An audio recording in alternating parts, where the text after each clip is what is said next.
यदि हमारे अंदर सच्ची भक्ति सेवा भाव है तो हर देवी देवता कुंभ में स्नान के लिए आते हैं, भक्तों को सूक्ष्म रूप से दर्शन के लिए आते हैं। अब हमारे अंदर किस प्रकार की चेतना है, किस प्रकार का ऊर्जा है जो हम केंद्रित करके ऐसे अद्वितीय विशाल शक्ति देवी देवता भगवान का अनुभूति व दर्शन प्राप्त कर सकते हैं। यह निश्चित हमारे कर्म के ऊपर निर्भर करता है, हमारे विचार के ऊपर निर्भर करता है। हम किस रूप में कुंभ में दर्शन करना चाहते हैं भगवान के, किस रूप में अनुभूति करना चाहते हैं, उस रूप में आपको किसी न किसी के रूप में, किसी को संत के रूप में, किसी को प्राकृतिक के रूप में, किसी के गंगा के रूप में, किसी को विद्वानों के रूप में, तो किसी को अंतर यात्रा अनुभूति के रूप में कुंभ में दर्शन होते हैं। हिमालय के जो ऋषि मुनि, जो योगी जन कंदराव में कई वर्षों से जो तपस्यारत हैं, ऐसे ऐसे सिद्ध योगी जन महात्मा ऋषि भी कुंभों में आकर सम्मिलित होते हैं। गंगा माँ को प्रणाम करने, पूजा पाठ करने आते हैं, स्नान कर कर भक्तों को दर्शन देते हैं।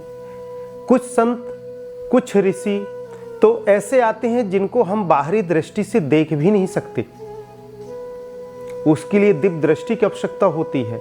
जिस प्रकार हमारे भगवान श्री कृष्ण के सानिध्य अर्जुन रह के भी विराट रूप नहीं देख पाए जब तक कृष्ण भगवान दिव्य दृष्टि अर्जुन को प्रदान नहीं किए।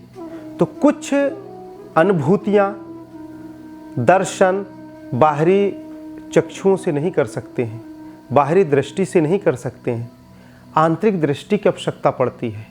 तो हमें कुछ आध्यात्मिक ऊर्जा, आध्यात्मिक दर्शन आंतरिक दृष्टि से देखा जा सकता है, जो हम ग्रस्त में रहकर, अपने वातावरण में रहकर कई वर्षों में साधना के माध्यम से प्राप्त नहीं कर पाते, वह कुंभ में क्षणिक साधना से प्राप्त हो जाती है। कुंभ को इस रूप में भी देखा जाता है, विश्व का इकलौता मात्र एक ऐसा पर्व होता है धार्मिक, जिसमें हर धर्म के लोग ज्ञान ग्रहण करने आते हैं। मानव जीवन का उत्थान, धर्म की स्थापना, जीवन जीने की कला, आंतरिक ऊर्जा, मोक्ष की प्राप्ति, भगवान के दर्शन, चाहे आप जिस रूप में देखें, वह कुंभ में ही संभव है। परंतु योग शास्त्र कहता है कि हमारे शरीर के अंदर समस्त ब्रह्मांड समाहित है।